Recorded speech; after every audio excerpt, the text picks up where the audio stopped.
Bagi seorang ahli teknologi laboratorium medik, kita semua pasti sudah sering mendengar nama Wright. Wright biasanya merujuk pada pengecatan sel darah atau sering disebut pengecatan Wright. Pada video kali ini kita akan berkenalan dengan James Homer Wright, orang yang membuat teknik pengecatan ini. James Homer Wright merupakan anak pertama dari 5 bersaudara dari pasangan Homer Wright dan Sarah L. Gray. Wright lahir pada tanggal 8 April 1869 di Pittsburgh, Pennsylvania. Tidak banyak catatan tentang masa kecilnya. Pada tahun 1884, Wright dikirim orang tuanya ke Faribault, Minnesota, untuk sekolah SMA dan lulus di tahun 1887. Kemudian, Wright masuk ke Universitas Johns Hopkins untuk kuliah dan lulus dengan gelar Bachelor of Arts di tahun 1890. Setelah lulus sarjana, Wright tertarik pada bidang patologi. Dia kemudian bekerja dan belajar di bawah bimbingan 2 ahli, sekaligus di waktu yang hampir bersamaan, yaitu William H. Welch dan William T. Councilman. Wright lalu masuk kuliah kedokteran di Universitas Maryland, lulus pada tahun 1892 dengan predikat terbaik. Karir awal Wright sebagai dokter dimulai dengan bekerja dengan John Shaw Billings yang sedang melakukan penelitian mikrobiologi di Sungai Philadelphia.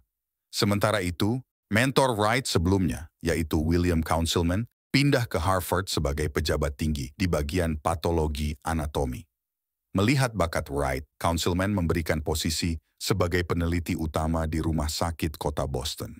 Pada tanggal 16 Oktober 1896, Wright diberikan posisi sebagai Direktur Laboratorium Klinik Patologi di Rumah Sakit Umum Massachusetts. Usianya bahkan baru 27 tahun saat itu. Karir Dr. Wright muda tampaknya semakin cemerlang berkat kemampuannya yang mumpuni.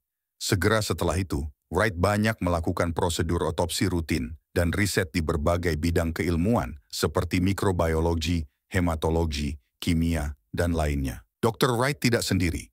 Dia dibantu banyak rekan sejawat dan asisten. Dr. Wright lalu memulai kolaborasi bersama Dr. Frank Burr Mallory. Di tahun 1898, keduanya menerbitkan edisi pertama buku kedokteran yang diberi judul Teknik Patologi, yang kemudian menjadi buku pedoman untuk dunia kedokteran selama lebih dari 4 dekade. Edisi pertama ini berisi 400 halaman dengan 105 gambar ilustrasi. Selain itu, banyak mahasiswa kedokteran dan dokter dari berbagai tempat tertarik belajar di laboratorium yang dipimpin Dr. Wright. Dokter-dokter ini kelak menjadi dokter-dokter hebat dalam berbagai cabang ilmu kedokteran di masa depan, dan dihormati salah satunya adalah Dr. George Minot yang mendapatkan penghargaan Nobel Prize berkat penemuannya bersama William Perry Murphy tentang obat untuk anemia pernisiosa. Dr. Wright termasuk salah satu ilmuwan yang cukup produktif. Dia banyak menulis jurnal ilmiah di tengah kesibukannya sebagai seorang dokter. Salah satu karya Dr. Wright yang terkenal sampai hari ini dan sangat ramah di telinga ahli teknologi laboratorium medik dan yang berkecimpung di dunia laboratorium medik adalah pengecatan Wright yang merupakan pengembangan yang lebih baik dari pengecatan Leishman yang dibuat oleh Sir William Bogue Leishman. Tidak berhenti di situ saja, nama James Homer Wright juga tercatat abadi di bidang patologi lewat klasifikasi bentuk khas bunga pada sel tumor kanker otak. Wright juga berhasil mengidentifikasi megakariosit sebagai asal mula dari trombosit. Wright menikah dengan seorang penyanyi Norwegia bernama Agot Lunde setelah berpacaran selama 21 bulan di tahun 1901. Tampaknya mereka hidup bahagia selama karir Wright menanjak. Sayangnya, istri tercintanya mulai menunjukkan gejala kanker ovarium pada tahun 1920. Menjelang bulan-bulan terakhir hidup istrinya, Dr. Wright selalu menemani istrinya di kamar dari jam 7 sampai jam 9 setiap malam. Dr. Wright tidak pernah melewatkan satu malam pun.